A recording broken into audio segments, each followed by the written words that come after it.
Swallow you whole. I value my neck a lot more than $3,000, Chief. Find him for 3, but I'll catch him and kill him for 10. $10,000 for me by myself. For that you get the head, the tail, the whole damn thing.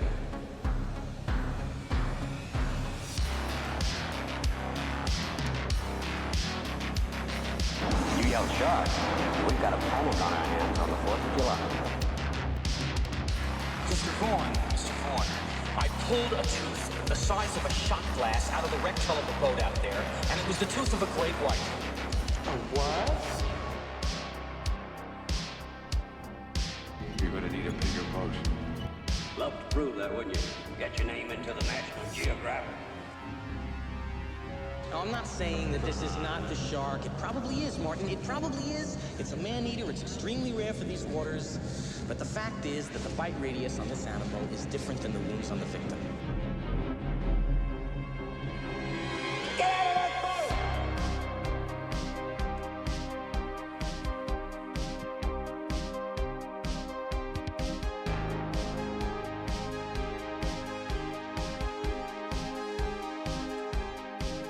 Well, this is not a boat accident.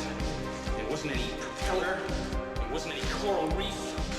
And it wasn't Jack the Ripper.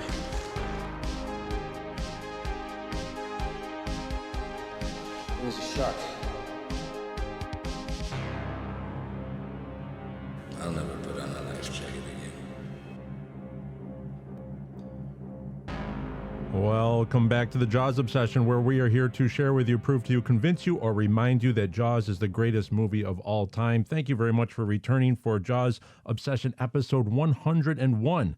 Expanded Jaws Universe minute number 11. Yes, we are back, and we are continuing to move through this film, the greatest movie of all time, Jaws, 1 minute at a time, utilizing the Book of Quint. I am your host and author of the Book of Quint, Ryan Dacco, and the Book of Quint is the prequel to Jaws that has been published around the world. It is now a bestseller audiobook, 13 months on the bestsellers list of historical thrillers for Amazon Audible for the audiobook.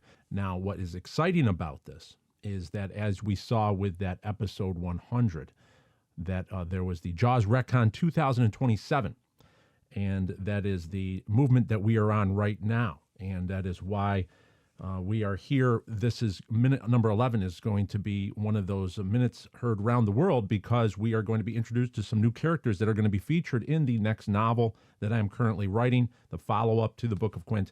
It is very exciting because there is more to the story here. There's something else going on here, and that's the beauty of Jaws, and that's what we are doing. So we're not going to waste any time. We want to go right into this film. When we had Jaws Obsession, episode 99 was the 10th minute. One of the elements that was talked about was the paintbrush crash that Martin Brody has in minute number 10 there inside the Amity hardware store. Now, one of the great things about what we're doing here is that we have an entire community that we've built, 28,000 plus. We're at 28,200 followers on Instagram. We have thousands of followers at YouTube, Spotify, Apple Podcasts, wherever you hear the show. Wherever you can watch the show, you can now watch it on Spotify and YouTube. The ground zero is the Instagram page, Book of Quint. What's really cool about this is that we are spread out. We're everywhere, and that there is comment sections on YouTube. There's comment sections on Spotify. There's also comment sections for the Instagram Reels. So everybody has a chance to get their thoughts out, and actually maybe we can get to the bottom of some of these questions and clues, and digesting the clues. Maybe we all can come together and get to the bottom of some of this. So one of the questions I posed was that paintbrush crash an accident, or was that staged? Was that something that was part of the production? Because there is no evidence of that being in the screenplay.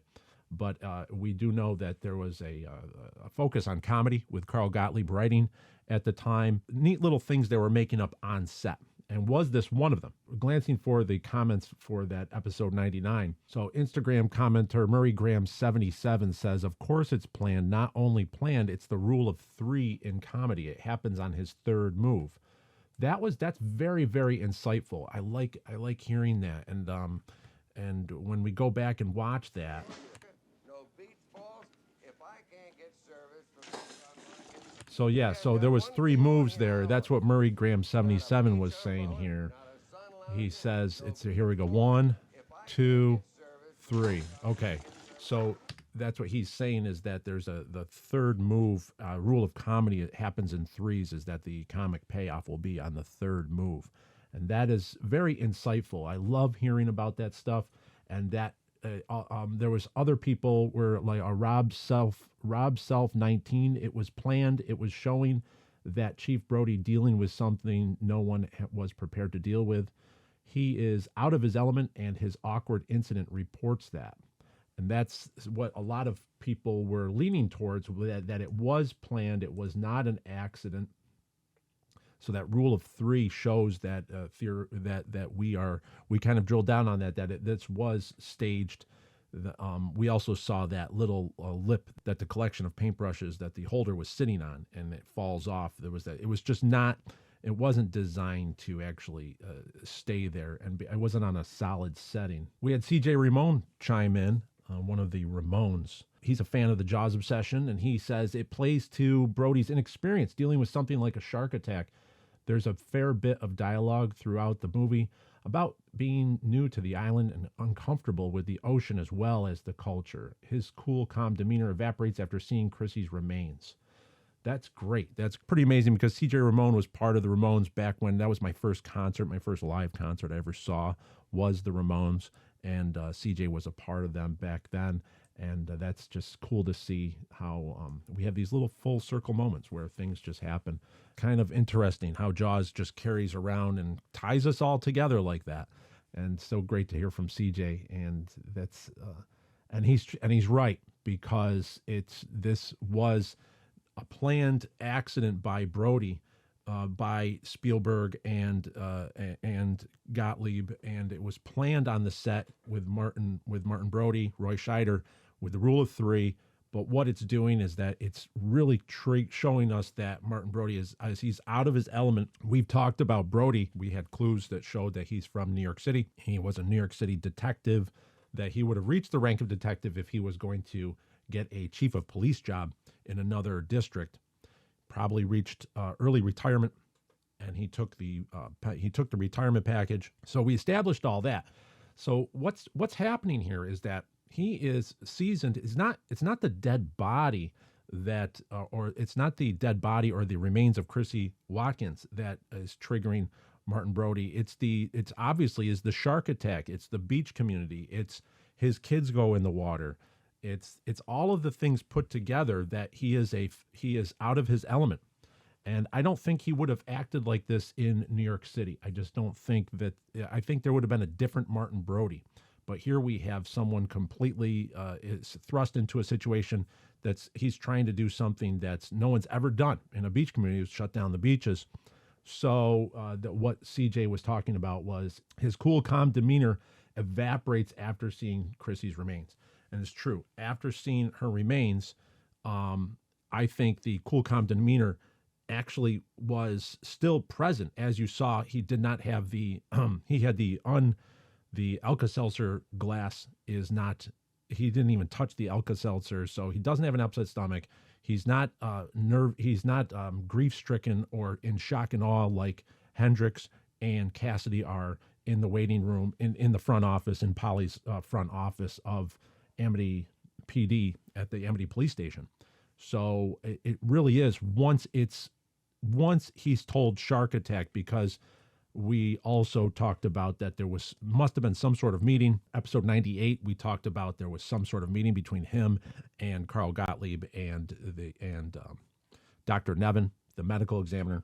So that there was some sort of talk about that it could be a shark attack, but it's not. Well, let's just keep her as a Jane Doe. That's where the phony dates come from on the document. But then once he's told shark attack, forget all of that. Now he goes into fight or flight. He goes into fight. He has to protect his family. He has to protect the island. That's what he's doing now. So that's where the paintbrush crash comes into play here, is because it shows that he is completely out of his element, that he is now he's erratically moving. He is into fight mode, and he is now fighting to protect what he holds, what he believes his responsibilities are. Very interesting, because this is a very integral part of the film, in that there was some sort of talk of just keeping everything quiet, hush hush, keep everything on the off the front page of the media while we get through closer to the 4th of July, so the 4th of July news can bury the story about Chrissy Watkins. But once Dr. Nevin says, I think it's a shark attack, he didn't know that Brody was going to react the way he did, hang up on him. And so that's why we had Dr. Nevin and we had Harry Meadows come out, because they're going to go right over to Mayor Vaughn over at Vaughn's Realty right over here. This is Vaughn's office, this building. This is Vaughn Realty, as we see with the sign here. Another comment we had really quick before I jump into the 11th minute. Instagram user Banana Brained.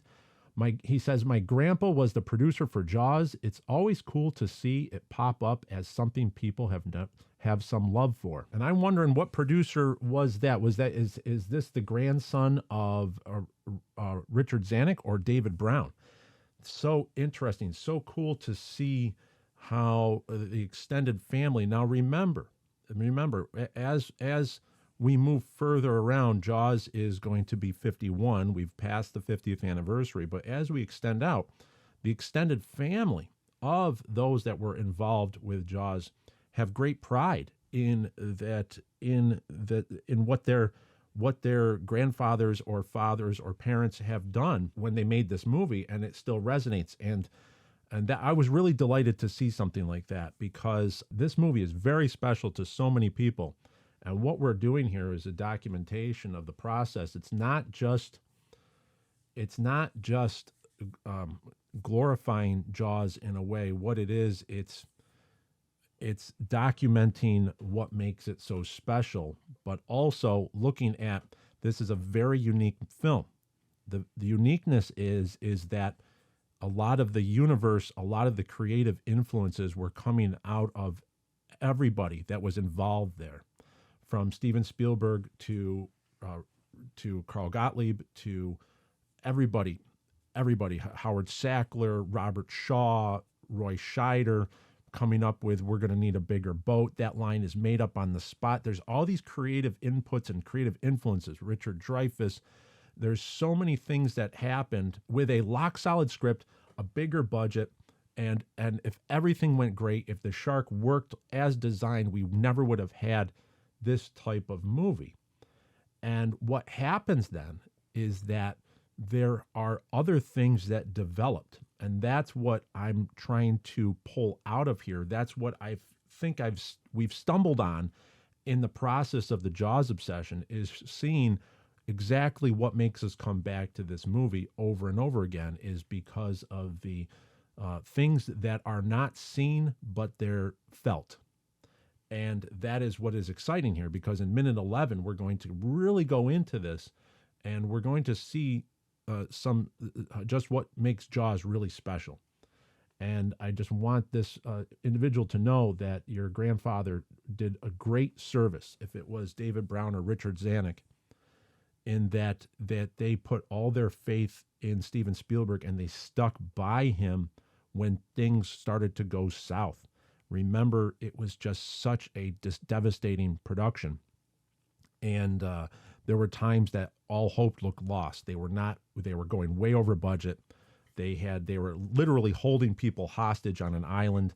Some of the actors were losing their minds. Crew were in revolt. You had an island of inhabitants that were trying to take advantage of the production, overcharging for things like the lead weight that was needed to hold the orca down so it wouldn't rock back and forth, for the ballast that they tried to get as much lead weight that was on the island, and people were renting it to the production for exorbitant costs, for really high amounts of money. And so everybody was taking advantage of the production. And those two producers, Richard Zanuck and David Brown, stuck by Steven Spielberg in a way that he was able to get this thing done. And this is part of history. And it's great to see that we are reaching out to the extended family of these two individuals who are no longer with us. Same thing that could be talked about with Sid Sheinberg, who was the husband of Lauren Gary. There's so many people that were involved with Jaws that really do not get the credit at the time for sticking by the production, when a lot of this production could have been shut down and scrapped, and we never would have had the careers that we saw, like with Steven Spielberg or even John Williams. Remember, John Williams, just think of what John Williams already won an Oscar for Fiddler on the Roof. But if you look at it, it's like Jaws was the first Oscar he won for original music that he actually wrote for a film, or he only arranged the pre-written music for Fiddler on the Roof. Jaws was his first Oscar for original content. And what happens then is that not only John Williams would have went on to become a great composer, but without Spielberg, without Steven Spielberg's career and the Raiders of the Lost Ark and all of those things that followed there, also with the success of Jaws, Steven Spielberg went to George Lucas and said, you got to use this John Williams guy for your little space movie in 1977, which was Star Wars. So amazing ripple effect that this had. And I just see that comment. My grandpa was the producer for Jaws. It's always cool to see it pop up as something people have some love for. So true. Thank you very much for writing in. And please, I hope you enjoy. I hope we do your grandfather proud, and we give and we make you proud as well with future episodes of the Jaws Obsession. Thank you very much for listening and for commenting on that video. Let's keep going here with minute number 11. Chief, Polly sent me to find you to tell you that there's a bunch of Boy Scouts out in Averil Bay doing their mile swim for their merit badges. I couldn't call them in. There's no phones out there. All right, a bunch of Boy Scouts on Averil Bay doing their mile swim for their merit badges. This is what makes Jaws very special. And this is where the Book of Quint comes in and backs up with some of the things that we need here. This is a black and white map of Amity Island, and this was commissioned by John Tedder. The black and white version of the color map that you'll see on the inside of the Book of Quint, hardcover here.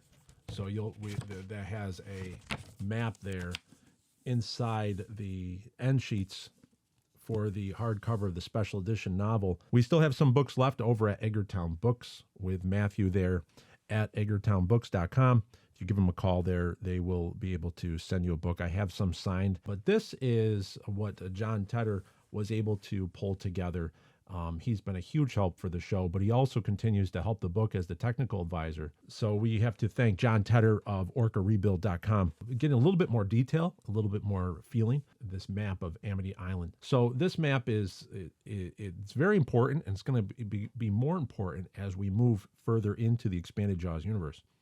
There's there's a lot of elements here that you have to tie together in your mind's eye in order to follow what's going on in Jaws, but also to follow along what's going on with the Book of Quint.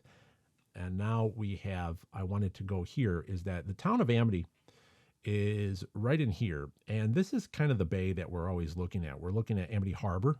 Okay, this is Amity Harbor. Here's the lighthouse that we're going to see later on. But this is with a body of water that we considered Averil Bay. And if you see what we're going to be over here, I'll get to this a little bit later on, is that we're going to be in this area for the rest of minute 11. But when Hendricks says that there's some Boy Scouts doing their mile swim for their merit badges out on Averil Bay, that's Averil Bay. What's very special about this movie, that Jaws seeds in details. It's seeding details into a story that's happening all around. That's what I have zeroed in on. As the writing has started on the follow-up to the Book of Quint, are these little details. As we go and we see the Boy Scout troop, and we know that Martin is going to go out there and try to get them out of the water, they are doing their mile swim for their merit badge. So that's what we're looking at right now. Is we're looking at this area. Town of Amity is over here. Amity Point, where Quint lives, is way over here. Now, this is right at minute number 11 is when he says the Averil Bay line. I couldn't call him in. There's no phones out there. Okay, come on, get out of there. Take this stuff back to the office and get to work on those signs. All right. Beach is closed. No swimming. By order of the Amity PD. And let Polly do the printing. What's the matter with my thing? Let Polly do the printing. Okay, let Polly do the printing. Remember, we did have episode 63, Polly's printing. We had episode 63 of the Jaws Obsession back in June 27th, 2023, called Polly's Printing. So that was an episode we had where we highlighted Polly, what her role gave us clues into the history of the Amity Police Department. But if we look in the background, I always love these little details. This is what Steven Spielberg is so good at, is staging his set, staging the area.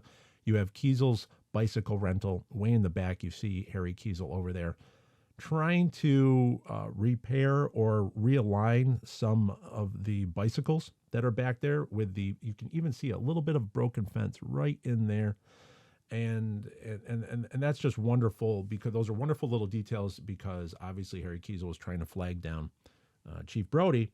Now we're going to see in an extended of the marching band scene, an extended element is that Harry Kiesel actually tries to run out to the mayor. Remember, Harry Kiesel is one of the selectmen. He's one of the selectmen, even in our selectmen series from 2024, the Jaws Obsession episode 81, Odd Selectman Out. That's why we called him the Odd Selectman Out, is because he is not involved in the meeting that is going on right now within Vaughn's Realty office regarding Chrissy Watkins, the dead body that was found on South Beach. That is the meeting that's going on. And it's interesting because Harry Kiesel is not even involved in it. So you can see later on, as he's even on the far side of the selectman table, he's almost there. And I loved how we were able to break that down in episode 81. And anyone that goes back and listens to episode 81, that we get into more details about that. And then we'll talk about that later on when Harry Kiesel's featured. But these are one of those things where these are little clues, and it's showing us that there's a little bit bigger story here. So Chief Brody gets in the car, slides over the driver's seat, and he leaves Hendricks with all the signage, paint supplies, paints, paintbrushes that he's going to need to make the beach closed signs. Hey, Chief Brody! Swimming. Okay. Going back really quick. Remember back here, now we do see the Mayor Vaughn's car, the Cadillac Eldorado, the 1974 Cadillac Coupe de Ville, which was in a rich, deep red shade called Terracotta Fire Mist. Very cool color. But that was that's in the back there with obviously Hendricks is driving the Chevy Blazer, Amity Police Chief vehicle. We're also going to look right here. You can actually see the marching band coming around and getting into frame. Chief, Polly sent me to find you. So I always thought that was really interesting, is as we saw in minute number 10, that they are staged way further down, and that's where you hear that drumming going on. Well, they're now doing the march, and they're going around the corner, and they're going to stage up there. So they're going to come whipping around the corner as probably a dress rehearsal for the parade route that's going to be on the 4th of July. This would be the Amity Boys Club marching band. As part of this, I'm going to be, people probably wonder why I have to cut some of this off here. What I do is I play with the aspect ratios of this to try to show that we're not broadcasting Jaws. We are actually we are analyzing Jaws, because the sensors on YouTube will flag things if you show it full frame, or if you show it for more than 9 or 10 seconds. I'm noticing that there's a pattern that I'm trying to get around. So a lot of this is done on the fly, where I have to try to work with what YouTube allows. So that's why I usually leave a little bit cut off here, and I'll just move the frame around. But I won't do full screen, because I don't want to trigger those the AI sensors that YouTube uses and tries to. Then they'll just either mute or block out or cut out segments of these videos. If that ever does happen, remember that you can go to Spotify. Spotify actually allows, because this is a fair use, this is done for educational purposes where we are analyzing Jaws. So I understand why YouTube does it, because they want to limit piracy and all that. However, it's a little militant, as a lot of YouTube creators are seeing as of late. So Spotify is a little bit more free flowing, where they allow you to post a full video. So if anything ever happens, I will put something in the description of the video on YouTube to say, hey, go over to Spotify and you can watch the full video there, the unedited video there. But so far, we've actually been pretty good handling some of this stuff. That's why I do frequent breaks. I don't really play long segments, and we don't go full frame. But it is what it is, and that's what we just are working within this environment. But this is really great. I'm really glad that everyone is here. This is just a very exciting time to be able to get to this, because we are going to. Let's get into this minute number 11. It's just further into minute number 11. To tell you that there's a bunch of Boy Scouts out in Averil Bay doing their miles swim for their merit badges. I couldn't call them in. There's no phones out there. Okay, we also see the Vaughn, the secretary. The secretary of Mayor Vaughn is out there. She's hanging red, white, and blue streamers. They're obviously putting up the decorations for the 4th of July, the upcoming holiday.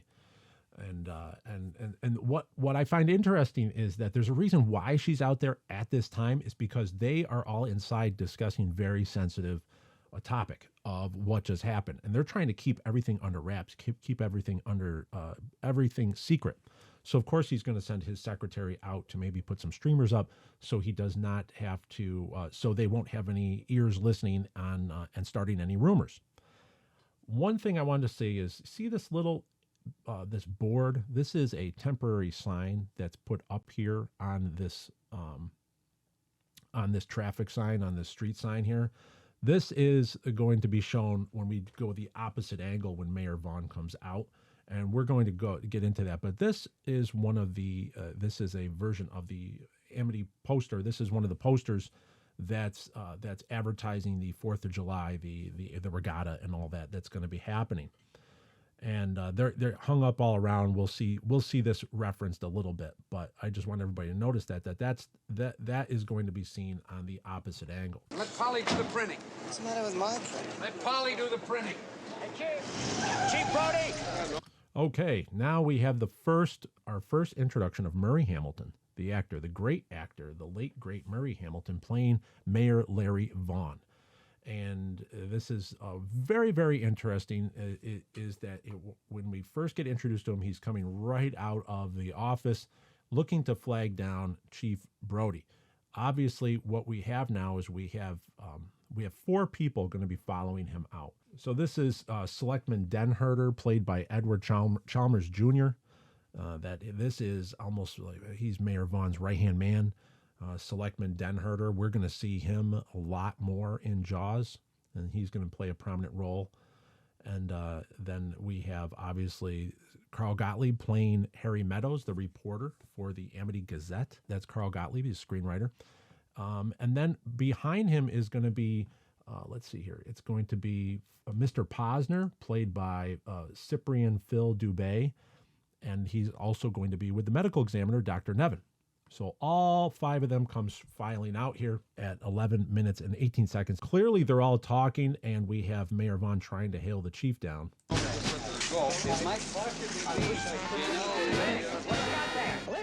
we had a shark attack at South Beach this morning, man. Fatal. I'm gonna batten down the beach. Okay, so for everyone that's listening, they're on audio, I am going to also...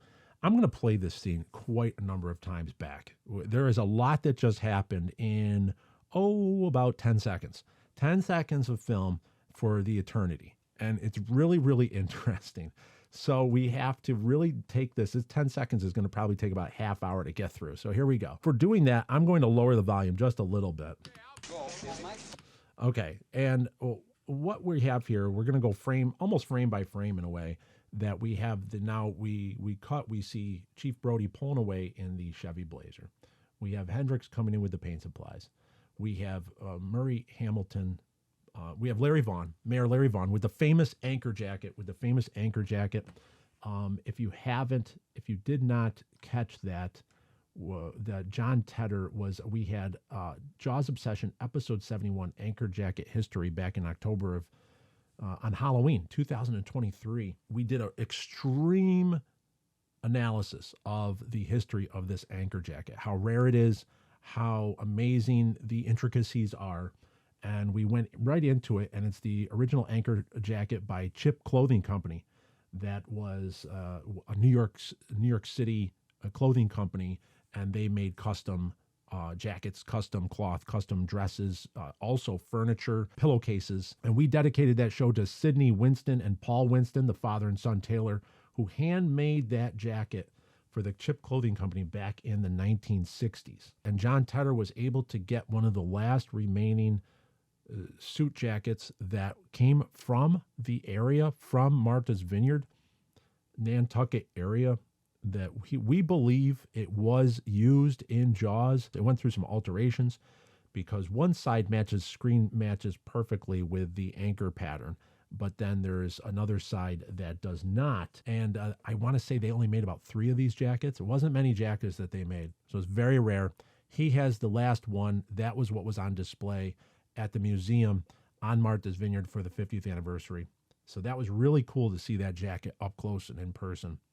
Amazing, amazing cloth, the intricacies and all that. If you haven't, please go back and listen to Jaws Obsession, episode 71, Anchor Jacket History, to get the full story of that. Jaws Obsession, episode 28, back in 2022, we had Jaws Easter eggs. And one of the Jaws Easter eggs we had was we went over little hidden things that are in Jaws. And this was sort of an early precursor to what we're doing now. We're actually going minute by minute. But back then, we'd jump around Jaws and we'd go into some Easter eggs that may have popped up inside the film.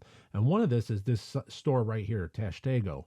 Tashtego was a store. It was an art store, almost a variety store back then. It was a home furnishing store, so to speak. So we had there's an article in the Vineyard Times, old Tashtego posters awaken fond memories of the beloved Edgartown home furnishing store.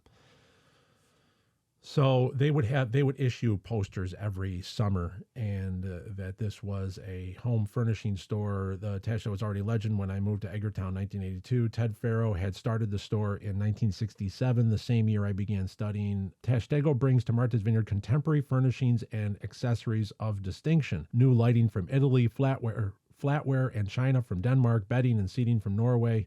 From Memorial Day through Columbus Day, Tashtego Associates, Edgartown, Massachusetts. They had these really intricate, with these really cool posters they would make. And everyone knows that Edgartown has a deep whaling history, as well as Herman Melville actually stayed there before he went on his whaling voyage. And that's how he had the inspiration. He was getting all the information to write Moby Dick. And in the novel Moby Dick, character of Tashtego was a Wampano Native American harpooner, the personification of the hunter. He turns from hunting land animals to hunting whales. Tashtego is the harpooner on Stubbs' boat in the novel Moby Dick. So that is he's actually a Wampano Native tribe, that Native American, that came from Martha's Vineyard, from Aquina, which is the far west town, and that's why he has a history on Martha's Vineyard, and that's why this store is named after that character inside Herman Melville's novel. So what we're actually looking at is that now became Tashtego is a store here, and Amity Hardware is here. On Mike Hurrid's Edgartown Tour Company walking tour, he's going to show you that the actual hardware store where they filmed is way down here, where Martin Brody was actually in there with the hardware store, and they just came here because with movie magic, he comes out of the store here. However, if we're going to go into the Jaws universe, into actual Amity, the town of Amity on Martha's Vineyard, this would be the hardware store, this area right here with all of the wheelbarrows and gardening equipment and everything that's set outside to make it look like that's a hardware store. Looks like there's a new riding lawnmower set there for sale. This would be Main Street and Water Street. Main Street and Water Street, the intersection that we're looking at here over in Edgartown. But and also we have the Amity Bank. This is the Edgartown Bank. You can see it's covered up there. But that is what we have as Amity Bank. And they had to cover up a lot of the signage and everything like that. They hung fake signs, like Amity signs, for stores all along here in order to create this world. Okay, when the mayor gets out of the way, right there. Okay, we're going to pause that. We're now at 11 minutes and 21 seconds into the film. Here's this sign right here. Amity Gala, annual 4th of July, parade, fireworks. It says like Amity Park, free admission. So this is a sign that we saw earlier when they walk by Harry Kiesel. Bad Hat Harry Kiesel is trying to tell Chief Brody about the damage to his fence. There's a sign in Mayor Vaughn's window. Look at the kids did to my fence. 8 and 9 year old. Hey, glasses, yeah? Glasses. Hey, Right there. Same sign, only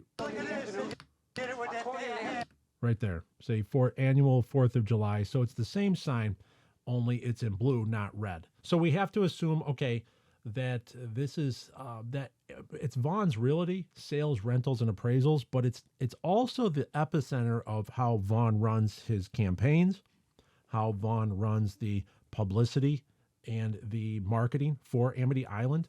So you have the blue sign in the window here, and across the street you're going to have the red sign.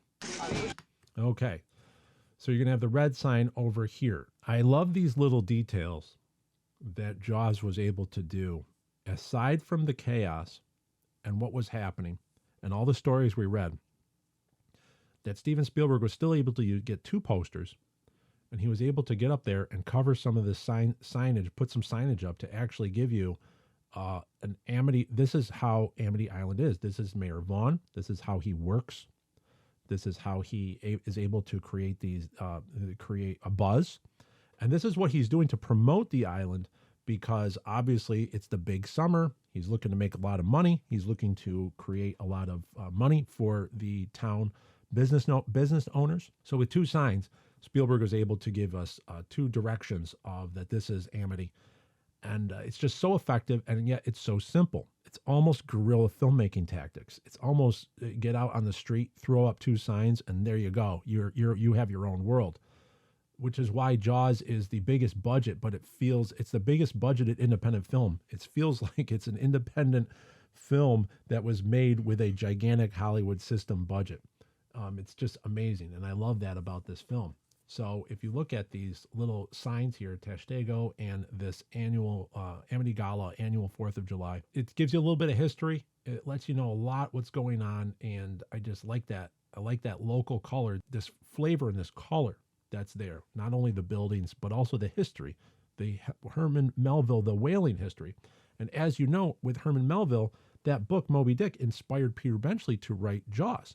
And it's very, very much that, like, people always drew similarities from Captain Ahab to Quint with the novel Jaws. And that's what's so interesting, is that there's these this energy that's binding it all together. I love that, and I'm glad that I was able to have this opportunity to point that out. So let's continue on, because some amazing things happen here, and we're going to get into it in the next 7 seconds. Okay, now we just stopped it there. We just went 2 more seconds here. What we're going to do is we're going to, let's get this out of the way here. Let's talk about what the mayor says to Hendricks. Listen, we had a shark attack at South Beach this morning, man. Fatal. I got to batten down the beach. Okay, we had a shark attack this morning at South Beach, a fatal. I got to batten down the beach. The mayor says, what do you got there? So the mayor's playing we already know that the mayor's playing coy. He knows what happened because he just came out of the office with the medical examiner and Meadows. So he knows what's going on, but he's like, what do you got there? And he's tolerating Hendricks explaining to him what he already knows. But this is part of the tactic that we're going to see Mayor Vaughn use later on at the billboard. When he knows about a shark, he knows what a great white is. Because of the history with him on the island, we know about from the Book of Quint, obviously. But he's going to play coy and let Hooper and Chief try to convince him, because that's how he gets details. That's how he sees how much the other side knows. So what is his position? What will his posturing be? What do they know, and who knows it? Now, if we watch, there's an extended sequence here of this parade. And listen to what that Mayor Vaughn says to Hendricks here. Good morning, Mayor. Fatal. I got to batten down the beach. Hold your phone next to Lenny. I just found out about it. But there's a troop of Boy Scouts in the water a couple miles down the coast from where we found the girl, Averil Bay. Chief went to drive off. We'll take my car, okay? You come with us. Yeah, but I got to do these signs. Come on, and give us time to think about what the signs are going to say, huh? See, amazing stuff there. Who have you told this to, Lenny? Nobody. I just found out about this myself. He lets Hendrix get his say out, but then he says, We'll take my car, okay? we'll take my car, okay? So he's ignoring Harry Kiesel. For those of you that only listen to the audio, Harry Kiesel's trying to pull on his left arm, and he's really focused on Hendrix. And he says, okay, Lenny, we'll take my car. Hey, you come with us. Yeah, but I gotta do these signs. Come on, it'll give us time to think about what the signs are gonna say. You come with us. And Hendrix says, I got to do these signs. And then he says, it will give us time to discuss what the signs will say. Very interesting in that, in the longer version of that, obviously it's been cut for time because we talked about Jaws timing, that Jaws is a very, very efficient movie. And that Verna Fields said, we're just going to edit it right here because they are desperately trying to get in the water. They need the attack on Alex Kintner. If Alex Kintner can get attacked as soon as possible, you have your next beat in the story. The crowd is gripped even further. You're moving that energy and that plot along. And obviously that they were trimming. This shows you what they were trimming, that they cut this parade scene short because they said, okay, we just need enough to know that the mayor is interested in why he's carrying those signs. But we learn later on that Hendrix gets out of his car, so they kind of kidnap and corral Hendrix from telling anybody and making any signs for the time being. We see Hendrix get out of the car later on. So I guess what we're trying to say is that dialogue is not needed, but it is still very helpful to see some of that stuff because we're actually seeing the process of Mayor Vaughn and how he goes to tamp down this story of Chrissy Watkins. He already knows what's happened. He's just kind of feeling out Hendrix, and he's kind of, he's trying, he says, that was one of the first things he said. Who else have you told this to? Nobody. I just found out about this myself. Very, very, very interesting tell is that he was looking to make sure that story didn't get out. About the shark attack. Remember, it's not just about dead girl found. Now it's about shark attack. I always like this little kid. What is he doing? Is he carrying a... Okay, if you notice, right here, this kid, this young man right here is carrying a red version of the Amity annual gala, and you could see more back here, these red signs back here. So we know that there's decorations going up. They made more than one sign, and I love that. I love that there's the Steven Spielberg had these kind of peppered about. So in all these angles, in the angle we had the blue sign in the window, then we had the sign hanging up from behind the mayor. Now we're looking down Water Street. This is the intersection of Water Street and Main Street, and we still see more signs. So it's great. It's great that we have these little things to remind that these are little details showing us that we are in the town of Amity. Okay, let's get to what we're really talking about here. This is very exciting. Okay, we're going to get to an introduction with three central characters to not just the movie Jaws, but also the plot of other stories, of other things that are happening. Okay, and that is what we're going to do right here. It's very quick. They're only on screen for a couple of seconds here. But I want to, let's play this forward. We're going to introduce three characters. Listen, we had a shark attack at South Beach. Okay, we're going to follow Jonathan and Stephen Surl right now. This is their first appearance in the movie. Now, Jonathan and Stephen Surl are the Surl brothers. We're going to call them, their character names now are going to be the Kilpatrick brothers. The Kilpatrick brothers are the also known as the Sharkfin brothers. Jonathan and Stephen Surl, later on, they're going to be seen as the Sharkfin brothers in the water, creating the panic on the 4th of July. That these are two real-life brothers that also auditioned, and I'm going to read from Memories from Martha's Vineyard, page 41. Jonathan and Stephen Surl brothers. Stephen was 11 and Jonathan 8. Also auditioned for the roles of Michael and Sean Brody. Although the parts would ultimately be given to Chris Ribello and Jay Mello, the Surls would appear numerous times throughout the film in a variety of scenes. Jonathan Surl is quoted as saying, "Ginny Poole, location casting assistant, taught drama at the Edgartown school, and she thought of us when when she was thinking about kids who might be interested in being in the movie. Like a lot of brothers on the island, we were hoping to play the sons of the police chief. Ironically, our father was an Edgartown policeman who became chief not long after Jaws was made. We went down to Judge Tarlow's, which was the log cabin where Steven Spielberg was staying. Our parents waited in the car while we sat outside on the back porch with Steven. He just sat down and said, okay, pretend this and pretend that and act as if. And we just went through these role-playing things for a little while. Somebody got back to us a few days later and said that my brother wasn't tan enough and I was too big to be the small one and too small to be the big one. So they let us down easy, but they invited us to be extras for quite a number of scenes.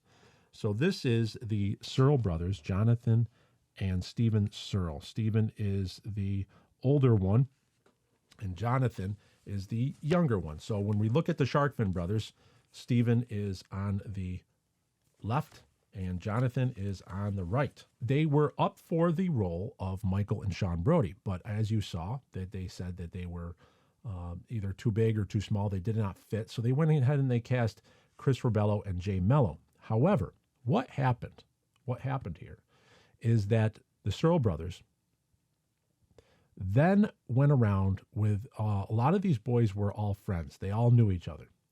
Okay, along with Jeff Voorhees, who plays Alex Kintner. And they went around and tried to get in Jaws as much as possible. So the story goes is that they were constantly going around because they would get paid money. If they were in the movie, they would actually make some money, like $50 a day or something like that, or 20. You know, they would make some money. So they had nothing to do. It was summer. It was going on. So they would ride their bikes around and they would try to get into this movie as much as possible. But what happens now is that these two brothers got in the movie so much that they've created a mini narrative that I have zeroed in on over the last 101 episodes of the Jaws Obsession. And if anyone goes back to Jaws Obsession episode 30, Billboard Vandals Caught, we really do zero in on the Searle brothers and how they sort of tell their own story because they are involved in this movie in quite a number of scenes. So what I want to say is that they now are going to be central characters in the follow-up that I am writing. That these two brothers, along with that they play, that I am calling them the Kilpatrick brothers. That's their last name. And they have a very, very interesting relationship with another character that shows up later on in Jaws. But they are also friends with Alex Kintner. And we know this because of this one scene. And that is what's very interesting here, is that we have to really pay attention to these details because the details is where the story evolves. And that's where it emerges from Jaws. Okay, let's focus on Steven right now. And just in the movie Jaws, what does Jaws tell us? Okay, let's focus on Steven. Steven is going to be the drummer boy right here on our left, okay? I am going to move the screen over so we can get full left frame. And when you're watching this, I want everybody to focus on Steven on the far left here. We're going to play the scene. This morning, man. Bagel, I'm gonna batten down the Okay. beach. So that's Steven. Listen, we had a shark attack. That's Steven Searles, but he's playing Paul Kilpatrick. And that's going to be his character's name. Paul is looking over at the band leader here, okay, who is the organizer, the head of the boys club, Amity Boys Marching Band.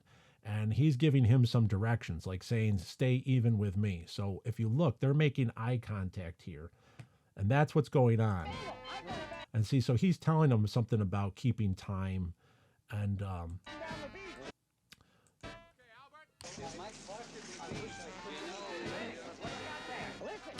so that's Paul Kilpatrick. And let's call him Paul. So in Jaws Memories of Martha's Vineyard, they have some great behind the scenes black and white still photos. I'm going to throw it up on screen right here. So there's Steven Surl right there. That's the older brother of the two Sharkfin brothers that come in later on. So he's actually in the marching band as well. So he's in the marching band, but that's a close-up, more of a close-up of him So of what an alternate angle of what we see in the movie. And then we have his younger brother, Jonathan Searle. Okay, his younger brother, Jonathan Surl, is on the cymbals, and he's a little bit harder to see. If we bring up this photo right here, this is going to be Steve. This is Jonathan Surl right here. He's the younger shark fin brother. He is on the right side, and his character in the next book is going to be called, his name is Pete Kilpatrick. And that where he is he is in the back behind the drum corps on the cymbals. These are all stills from Matt Taylor's book, Memories of Martha's Vineyard, and they're wonderful because they give us details and they tell a story. If we know he's behind this this boy with the hat on drums, let's look for him in this scene in Jaws here. He's going to be right here. There he is. So in this frame right here, you have the older of the shark fin brothers, Paul, and then we have Pete, the younger of the shark fin brothers, on cymbals right here. So we know that they're involved in this boys' marching band. They're both brothers. But one of the other things that's really amazing about this scene is that Alex Kintner makes an appearance here. In order to give a little bit of history, Alex Kintner was played by Jeffrey Voorhees back when he was 12 years old. He has a restaurant down there called the Wharf Pub and Restaurant. And that is exactly where a lot of the Jaws celebrations center around every summer. And that's part of one of the ones that I'm going to be at in June. On June 20th and 21st, I will be at the Wharf Pub for the Amity After Dark, the celebration that's going on there. And I'll talk about that more at the end of the episode. But that's owned by Jeffrey Voorhees, who plays Alex Kintner. Now, Jeffrey Voorhees, back when we had back in episode 30, Jeffrey Voorhees recorded, because I met him when I was doing research for the Book of Quint, talked to him about some aspects of Jaws.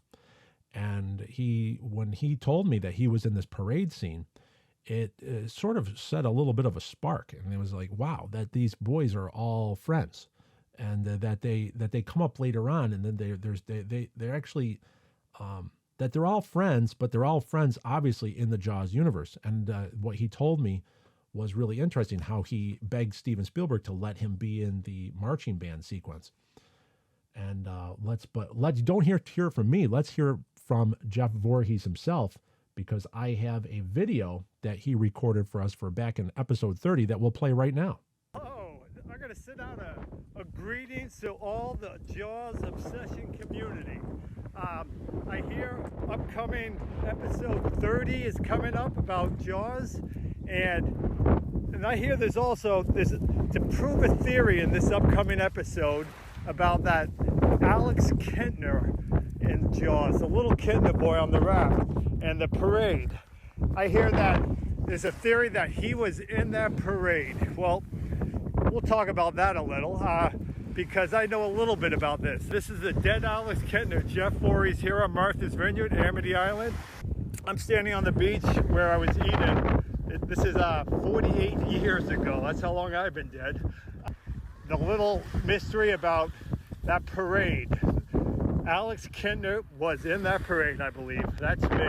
I had just moved to Martha's Vineyard that year, and Edgartown Boys and Girls Club, the drum and bugle. I joined that thing. I played the drums in that, and the parade scene happens before I got eaten, and Spielberg says, "No, you can't be in that scene because you die in the movie." And I was a little 12-year-old kid. Spielberg, he was like, "No, you can't be in it." And then finally, after begging him for a week before that whole scene happened, he said, "Well, you're not dead yet, so you could be in that scene." So when you're watching the movie, I still live in that town where the parade goes up the wrong way. It's a one-way street. When you're looking at it, the little kid with long hair banging on the drums, that's me, the dead Alex Kintner. That's back in the days when I had some hair. But the scene, you can see it. Anyone that watches, it's like, oh wait, there it is. There's Alex Kintner banging on the drums. I wasn't dead yet, so Spielberg finally let me be in it. So, this should help out episode 30 coming up. This is to the Jaws Obsession community, and hopefully this little information about the dead Alex Kintner being in that little parade before I was eaten. I was able to get in that because I was not chowed down yet. And hopefully that gives you a jawsome 30th episode coming up from the dead Alex Kintner. Jeff Voorhees here on Martha's Vineyard, Amity Island. Okay, so that was a definitive proof from Jeff Voorhees that he was in there. He says he was banging on the drums as part of the drum corps within this. So what we have to do now is we have to look at, we have behind the scenes footage, we have all alternate black and white stills. We also have this this take from Jaws. And when we look down to it, we isolated that he's one of the last in line, and he's wearing he's one of the ones wearing the red and white striped shirt with the blue hat. So let's play this and let's see if we can find him. There he is right there. This boy right here, that's Jeff Voorhees, that's Alex Kintner.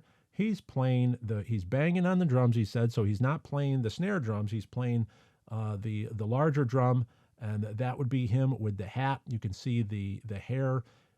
This is the highest quality that I have. I could try to blow this up, but we have a lot of photos from episode 30 analysis. Okay, so if we play it just one more time here. There he is. So that's Jeff Voorhees. There's Alex Kintner right behind one of the last in line. And you can see him. He's going to be, as we play it, watch him. He's going to be blocked by Murray Hamilton, by Mayor Larry Vaughn. So we're not going to really see him. But he does actually come into play in that extended take that we played earlier. So we'll play that again. So let's run through this. But watch here. Watch the little kid. There's Alex Kintner with his red and white striped shirt, blue hat. Look at him go. We had a shark attack at South Beach this morning, man. Bail, I'm gonna batten down the beach. So there you go. He kind of goes behind the mayor, and we don't see him there. But if we play that that extended sequence here, you're gonna watch him. He's gonna come from behind the mayor here, and he's gonna come back by the camera. There he is.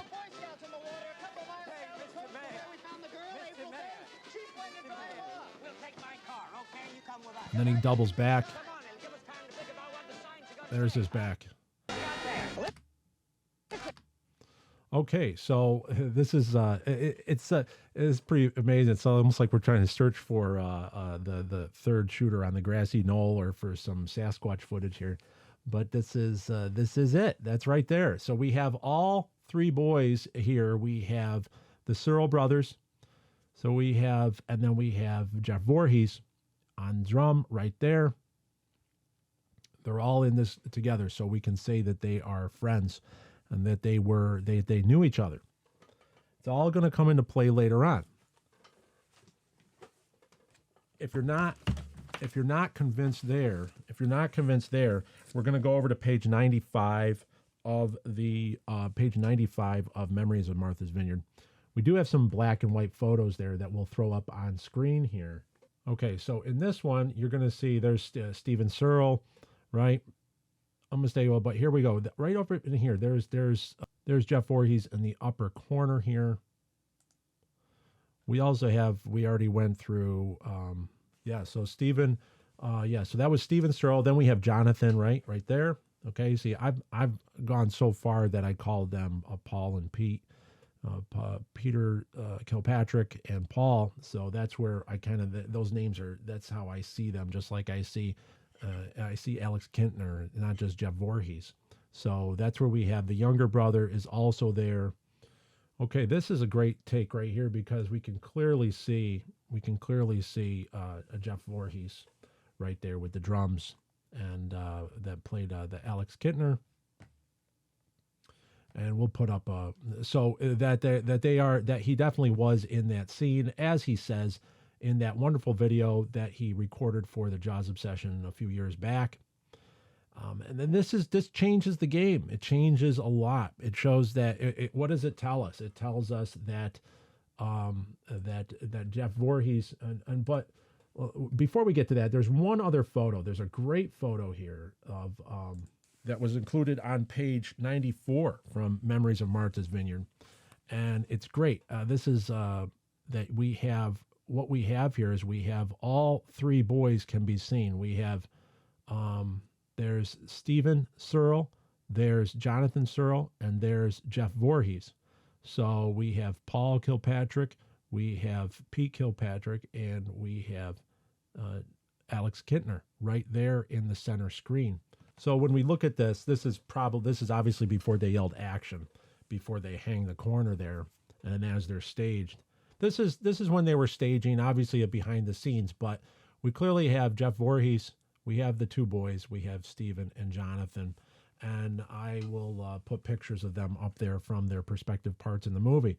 But this photo right here, it really tells us a lot. It tells us a lot about not just that these boys knew each other, but that they are in scenes together later on. We are going to see the shark fin brothers. We're going to see them on the beach we're going to see them in the water when Alex Kintner is killed. We're going to see them on the beach when Martin Brody is looking around. So they are also there for Michael's early birthday party that's going on the beach that we see in the next few minutes. What does this tell us? It tells us that Alex Kintner wasn't a brand new kid on the island. He was an islander. He was from there, and that his mom, Mrs. Kintner, is from there as well. That these are little clues that show us that they're part of the Amity. They're not tourists. They're not summer ginks. They're not out there. They are not just there for the summertime. They actually were from there. And I want to establish that. I want to tell that story because those are the details that popped out when I got the inspirations in the last 3 years of the research and the forming of what the next novel will be. These boys really stood out. Few seconds of minute number 11 are so amazing because we're not just introduced to, we just don't see Chief Brody and Leonard Hendricks, and we're introduced to Mayor Vaughn, who is a main character, an epic character inside the movie Jaws. But we're also given future characters. These mini characters are seeded in by Jaws. And when I say by Jaws, it was not by design. As you saw, that Spielberg originally, his intent was, I don't want Alex Kintner in this scene because Alex Kintner dies. So Jeff Voorhees was like, come on, I don't die yet, right? And let me be in the scene. And then they said, you're right. And then they looked over with the script supervisor. They said, well, this would be before the Alex Kintner death scene, so why can't he be in the scene? So by Jeff Voorhees just being persistent, got himself in here, created more to the story, created a new dynamic. It's just a wonderful thing that happened. And this is outside of even Spielberg's foresight at the time, is that it just happened because this was the sum of all the creative energies, of all the personalities. Jaws is the sum of all of that energy. And that's what's so special about the movie, that there's another story that formed just by these boys being who they were. It's excellent. And I look forward if you follow the Searle brothers, younger brothers, Jonathan was in the news and said a Jaws child star named police chief of town where a movie was filmed. That's the younger brother. He is now he's 56. This was from 2022 in the New York Post, that Jonathan Surl has been named the new police chief of Oak Bluffs 47 years after he filmed Jaws in the same Martha's Vineyard town. So what we're looking at is that it's echoing reality. It was just these things totally were little clues that stood out that said, yes, naturally, this is a great little story that's going on here.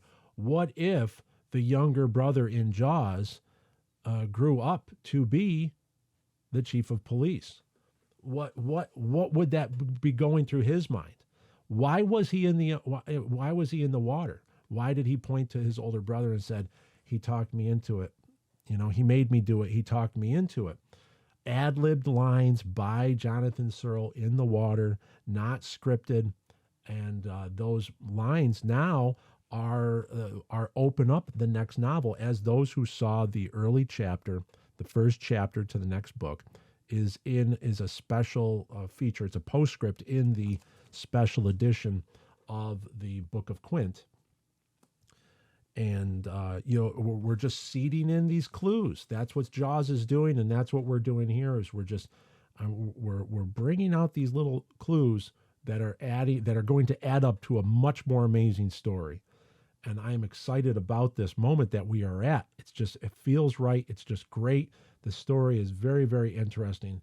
And the real life story about these two brothers, how they were in the movie, how they wanted to be Michael and Sean Brody, but they end up being more powerful than ever because they're in the background in all these little scenes, and now they're going to be the main characters of a follow-up book to the Book of Quint. It's a great story, and it's exciting. I can't wait to share it with everybody. So that's what's going on here, and this is why I said minute 11 is so important to the expanded Jaws universe. That we have to realize that there's something very special going on here, and I am very excited that I will be appearing not only in for the Amity After Dark get together on June 21st and 22nd, but also Jonathan and Steven Surl will be there on island at the same event. So I'm going to be able to meet them, talk to them, and actually ask questions that I've always wanted to know, which I will be bringing up in later minutes. That's kind of why I've been stalling a little bit on these episodes too, is because I'm still researching. We're still trying to get some of these details locked in so I can make these characters as real as possible when you read about them in the next book. So it's very, very exciting. Two brothers, they're about to be, their story is about to get really blown up when this next book comes out in 2027. Very exciting times. So let's move on though. So there you go. There we go. We've now established that these are these boys were friends on Amity Island, and that it is going to affect them differently when they see their friend killed by the shark on the beach on Sunday, June 29th, 1974, as it says on the reward poster.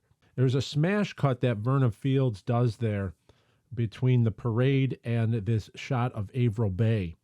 11 minutes and 28 seconds into the film Jaws, and it just seems like it was a very uncomfortable cut, but that is what they were doing, is they were collapsing this movie's runtime. So as we saw with that extended parade sequence on the YouTube outtakes, remember those outtake videos that YouTube, I'll put the link to that in the show notes for that video, but also they can be found on the special edition Blu-rays and DVDs. It's just a montage of outtakes that add to our enjoyment of Jaws, but also shows you the methodology of Verna Fields and Steven Spielberg as they were getting through this front 15-minute part of the film in order to create the action. As you'll see, it goes right into like the 15-minute mark is when Alex Kintner, just shortly after that is before he is killed. And that it creates the next step in the plot curve that's going on there. And so the jump cut there into this it's almost a smash cut. It just bam, right from all the noise of the parade right to the silence of Averil Bay, and you can hear we now see is a man in the red rowboat with a red athletic jacket on, ball cap, and the boys doing their mile swim for their merit badges. Now, where have we seen this red rowboat? We know, for fans of Jaws, we're going to telegraph forward, we see that is the same red rowboat with the white interior that's with the estuary victim. So what Jaws is showing is that estuary victim is in this scene right here. He is in his red rowboat, and he is a Boy Scout troop leader. He is teaching them how to swim. He's coaching them to do their mile swim for the merit badge.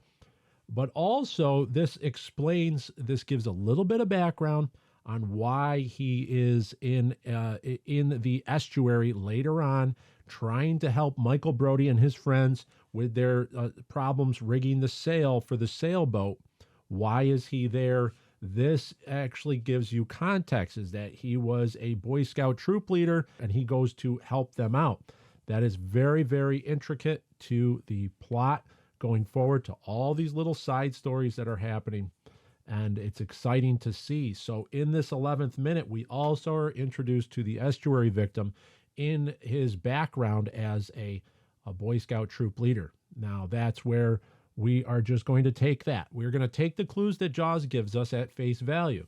And that's exciting to see. So that's what we're going to be running with going forward. It's very exciting. So what I also want you to see is that we're going to look at some really quick clues here, because we're going to go back. Okay, Albert.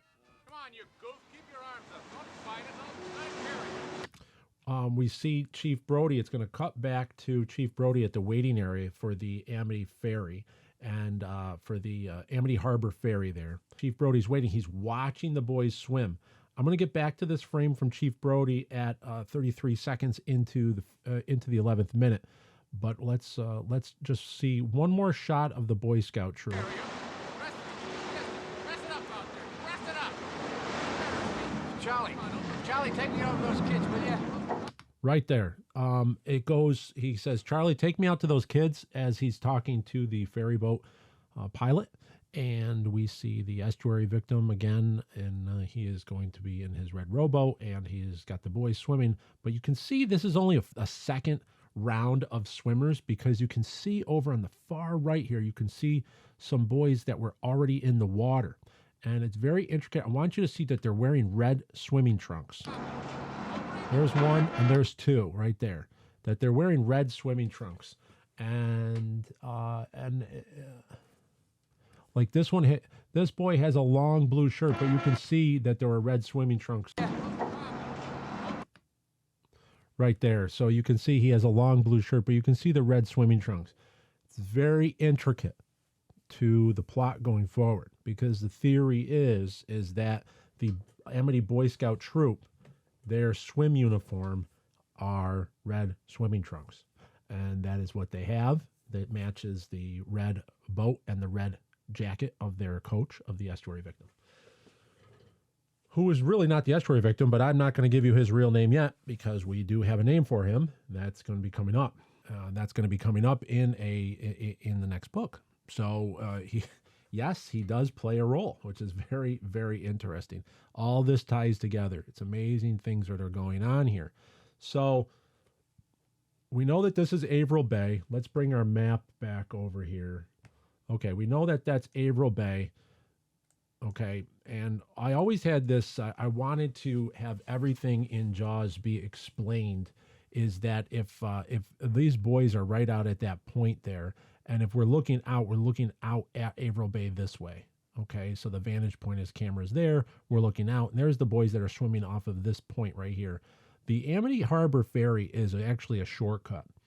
And what it's used for is, instead of taking the long way to go all the way around here and to come back around here, if you wanted to get from here all the way over to here, you would then take the Amity Harbor ferry, instead of having to travel all the way up and around, because that's where all the road could go. And then there's two main highways. There's the South Beach Highway, and then there's the North Road that goes over here. And instead of taking that to get down into the other side of Averil Bay, you would just basically take the Amity Harbor ferry and get across there. So that's the function of that ferry, is to save time. So this is the Amity Harbor ferry, and that's where you'd be going. You'd be traveling across here, so you can then go down this road and you can get to the other side of the island faster. And this, if you go this way, that leads you up to Amity Harbor, even further up, where there's houses, docks, the town of Amity, fuel, all that kind of stuff is over there, as well as where you can moor up your boat.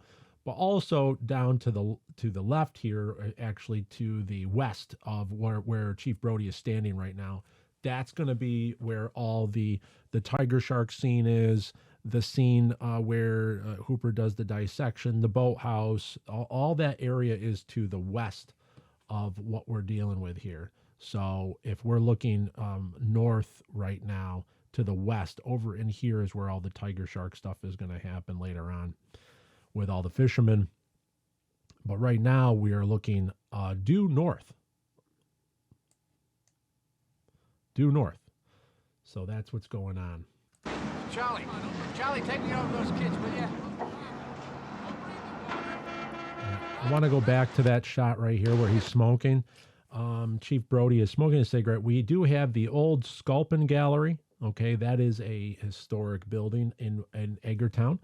And it has the traditional cedar shake siding that they redo every so often, but it turns gray. Those original doors are still there. They're still there. I have great photographs that I'll put up here with some of those doors are still, they preserve those. I also want to note the Brody shoulder towel that we talked about in prior minutes. That towel that he forgets, that's still on his jacket, and it's prominently pulled out there. So they clearly wanted to be this part of this character. It's actually going to come in later on. It's going to come into play later on in an outtake of the ferry scene, in an extended version of that. But that was supposed to be sort of a punch home of that Chief Brody is flustered and he's forgetting things because there's a lot that's going on his mind. As we showed earlier with Ellen pulling the towel out of his jacket earlier, now he has another towel that he left on. Now the reason why that towel got there, I still believe there's the Old Spices on there, that aftershave or that cologne that he was using to mask later on with the smell of the chum on Quint's boat, that he uses that as a towel with something to block the scent. I think that's what he was using to block the scent of the decomposition smell of Chrissy Watkins, that maybe he didn't want that lingering smell was bringing up bad memories. So he was using that, and that's why it stayed on him even when he was at the typewriter in the Amity Police Department. So here he is. He still has it in his jacket as he's waiting for the ferry. One of the intricate things about this old Sculpin Gallery is that if you look at photos of the far side of it, it's actually the model that Joe Alves used in order to create Quint's Sharkin' Shack, Quint's hunting shack that they built later on in Menemsha on the far west side of Martha's Vineyard, which is also which doubles as Amity Point in the Book of Quint, the far western town of Amity Island. But this is if you are able to go to the walking tour, Mike Curd will take you down there and he will show you the right angles to look at. And we'll put photographic proof up here that that building is what has that really cool New England tower look to it that Joe Alves wanted to mimic. So he copied that and rebuilt it down in Menemsha for the Quint scene. It's very, very cool. So that's the significance of this old Sculpin Gallery structure. It has gone through some changes, but it's relative. It's still the same. Windows are all there. It hasn't. Nothing really has changed in Edgartown as far as there may be some more trees now, but other than that, it really is left untouched. And it's great to see. I love seeing how that a lot of Martha's Vineyard is still there. There are still elements there that remind you of Jaws. It hasn't been fully rebuilt or restructured, and it's good to see that they have an entire committee that keeps the Sculpin Gallery functioning and going. Okay, let's continue on here. Charlie, take me over those kids, will you? Okay, now behind Chief, you can hear the horn honking. Here comes the 1974 Cadillac Coupe de Ville. I always wanted to call it an Eldorado for some reason. It's a Coupe de Ville that comes in loaded up with the Mayor Vaughn contingents. Going to corner Martin Brody, Chief Brody, on a boat, which he is uncomfortable of being on already. So you can almost see he lights up a fresh cigarette and he's going to toss it. So he doesn't even finish the cigarette. That he's going to toss the cigarette even though he's not done with it. It just shows that he's going through the motions. He's got a lot going on in his mind. As the Cadillac shows up in that beautiful terracotta fire mist color, Little history of the Cadillac Coupe de Ville was a full-size luxury sedan produced from 1955 to 1974, known for its elegant design and smooth ride. In the film, Vaughn's car is a symbol of his status and the island's affluent tourist image, contrasting with the more utilitarian vehicles of the working class. Is that, I'm hearing this, maybe someone else can correct me, but it looks like this Cadillac Coupe de Ville was only made as a full-size luxury sedan. This style Cadillac Coupe de Ville was only made from 1955 to 1974. So is this now visual proof that this Jaws takes place in 1974, because there is no 1975 Cadillac Coupe de Ville? So this is also a little bit of something that Mayor Vaughn would be driving a brand new car, that this is a 1974. I love that fact that he's driving a 74 Cadillac Coupe de Ville. Shows his wealth, shows his status. They did not make them in 1975. This is just another little drop in the bucket to the proof that we are in 1974. We have down here, we have Massachusetts license plate. If you look at the red lettering, that is exactly consistent with what the Massachusetts state license plates had back then, a white background with red lettering that says Massachusetts. So we do know we are in the state of Massachusetts. If everyone looks here on the inspection sticker, the registration sticker, if we look here, that's one of the keys at 11 minutes and 56 seconds. We're going to look at this inspection sticker. Is a white color. And if we zoom in, we are going to see that it is actually a 1974 on that there is it's a 1974 on that registration sticker. So we know that the year is 1974 you have a yearly you have a for that inspection.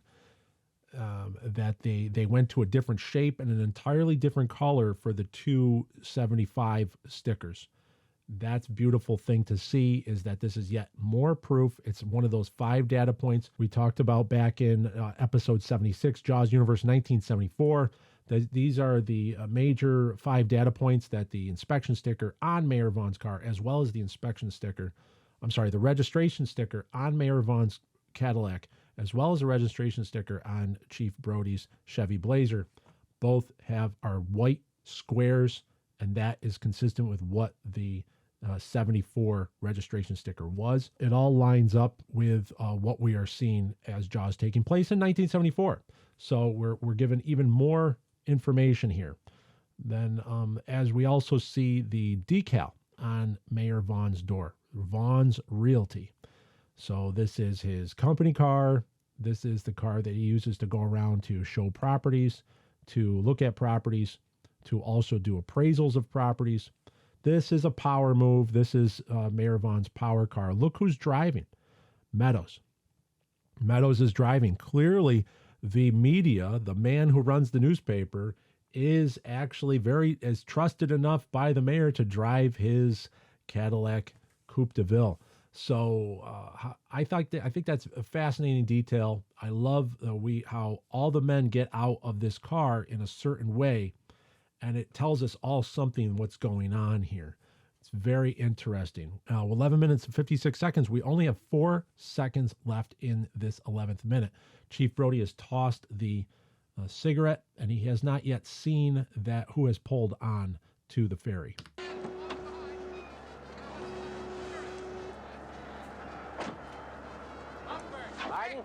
And there we have it. Now we've reached the 12th minute. We'll talk about that. We're going to talk about the visual arrangements, but also what's really going on in this scene that's not telegraphed, that what's really going on here that is not in the dialogue, but it's in the body language as well. So just fantastic little elements that make up Jaws. So that brings us to a close here on the 11th minute. So it's just very interesting is that it's interesting how this next scene, the ferry scene, actually takes over a minute. So we have 2 minutes of dialogue that are going to be coming up and we're going to be jumping into that. So really quick, with a Jaws Retcon 2027. Remember, Jaws episode 100 was Jaws Retcon 2027. Just a quick update there. I am currently 3 chapters in. I have 3 chapters in the bank, and we're moving through. I'm finding it tough to get the writing time in, as well as manage just life, just family life and work life here. I was able to get an article written for an up-and-coming magazine for the Living Sharks Museum down in Westerly, Rhode Island, is going to have a special edition magazine that was brought to life by proceeds from the Book of Quint audiobook sales and the coffee, the Quint blend coffee from the Crack Bean Roastery. If you haven't, you can always order more. You can order coffee. There's still limited edition cans there, and they roast the coffee for every order fresh. That 10% of that was going to the Shark Museum, along with the T-shirts that Keith has, the Book of Quint T-shirts with for the Shark Museum. But the audiobook, remember, 10% of every audiobook that goes through Audible, Spotify, Apple, Google Play Books, the Book of Quint is sponsoring it goes to the Living Sharks Museum. And Keith over there informed me that he was starting a publication to help promote and raise funds for the museum, and that I was invited to be one of the guest writers for an article on that, and I was able to get that article written, and I'm very excited to be part of that. What a wonderful opportunity to see Quint, the shark hunter, now generating funds to help promote the education of sharks and the future of the shark population as we coexist with them going into the years ahead. The article has been sent over to Keith, and I will keep you updated when those magazines are available. But that's an excellent idea, and I'm really happy that he was able to do that. So that was all part of that this last April. So, but with that, I have over 3 chapters on the next book. I've promised that with every episode, I will give an update on where we are at with the Jaws Retcon 2027 and try to keep forward momentum on this next mystery book that will expand the Jaws universe like never before. All I can say is what is coming is very, very special. It's a special story. It is something that AI will never be able to create, because my belief is that when you write without AI, artificial intelligence is now a very hot topic, and we're running into a lot of problems where Hollywood companies are leaning in towards using it instead of real actors. And what happens is the process of filmmaking is more of a collaborative effort. That's something it's much more intricate topic than just using AI or not using AI. But when it comes to writing, this next book will be something that will be so unlike anything that has come before. That we are.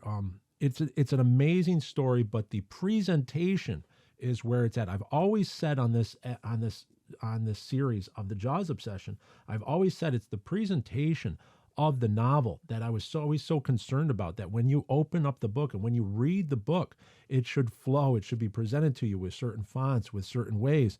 And that is something that artificial intelligence cannot recreate. It can, and that is what we are doing here, is why it's taking so long. It's not, I'm not cranking this out. That there is absolutely there, that why it's taking so long is that this is coming. It's strictly human made from inspiration and details that it took me 3 years to data mine from Jaws and from doing these episodes of the Jaws Obsession. So that's why when I say that the next book will be the most anti-AI book there ever on the market, it's very true. Is that this is going to be, if there is a certification process, more than happy that this is going to come straight from myself to you, the reader, and I'm very grateful. It's just, I'm so thankful to have readers that write and they say they have great comments about the Book of Quint, but also they're excited to see what's coming up next. And that's what I want to promise you, is that what's coming up is something that it's straight from the cosmos, from the universe, from the divine inspiration above. it's exciting to be here, and the story is really amazing. And I'm at a point where we have to get this story out, just because I just believe that the characters deserve to have their stories told. These people are living in my mind, and I'm really, really grateful to be in a position to be able to tell this story. And it's exciting. It's exciting to be here.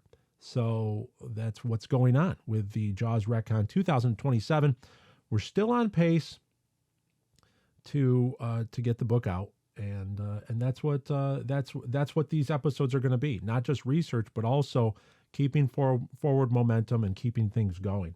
So 3 chapters down and a whole bunch more to go. So I'm not even close to the midpoint line, let alone the finish line. So we have a lot of work to do. And it's exciting to be here. So I'm glad you're along with me on this journey. Thank you very much for listening, for your time spent in listening to this episode 101. Looking forward to the next episode with Minute 12. Show me the way to go home. I'm tired, I want to go to bed. I had a little think about an hour ago, and it's got right to my head. The movie Jaws is copyrighted property of Universal Studios. Any references and sampling from the movie Jaws in this episode is intended to fall within Section 107 of the Copyright Act. The copyrighted materials are fairly used for the purposes of criticism, comment, reporting, teaching, and research. The materials used here are protected by the fair use guidelines of Section 107 of the Copyright Act. All rights reserved to the copyright owners. One more reminder here. If everyone goes over to returntoamity.com, or if you follow Jaws 50th on Instagram, Jaws 50th on Instagram, the same Michael and ideas.net is bringing another event to Martha's Vineyard at the Wharf Pub, and that's going to be where we're going to have so many names are there. And there's, if you go over there, you can see the list of celebrities and Jaws names and scientific names that are going to be there. Jeffrey Kramer, Jeffrey Voorhees, the Surl brothers are going to be there. Marty Milner, who's been on the show and also does the foreword. He wrote the foreword to the special edition of the Book of Quint, will be there. Carla Hogendijk, the lady that says, that's yelling shark when it's going to the estuary, she's going to be there. Dennis Prince, co-author that has done the Joe Alves designing Jaws book, is going to be on island. Dr. Greg Skolmel, Keith Cowley, and also Jaws 2 celebrities are going to be there. Gigi Vorgan, Gary Springer, John Dukakis. We have so many people. Greg Dole, he's the guy that yells Shark 350 in Jaws. So we have a lot of these little intricate appearances. Paul Goulart, who was the clarinet player, the kid in that's in the outtake. So there's some intricacies. Really going to be a fun time. I will be there with books to sign, and it's going to be a great time. I'm so grateful to be invited back, as well as Matthew over at Edgartown Books has me there for a book signing June 22nd. So that event, the return to Amity.com, is June 20th and 21st. June 22nd, I will be signing books at Edgartown Books. If everyone goes to edgartownbooks.com, give them a call. You can order a Book of Quint. They're available right now, signed, and we're going to make sure we don't run out for the summer. So thank you very much for listening, and until next episode, this has been an honor and a pleasure, and I look forward to seeing everyone back here again. Also remember, Book of Quint audiobook on Audible, Spotify, Google Play Books, and Apple. 10% goes to Living Shark Museum. We are 13 months as a bestseller. Let's make it 14 months. Thank you very much. Until next episode, farewell and adieu, and show me the way to go home.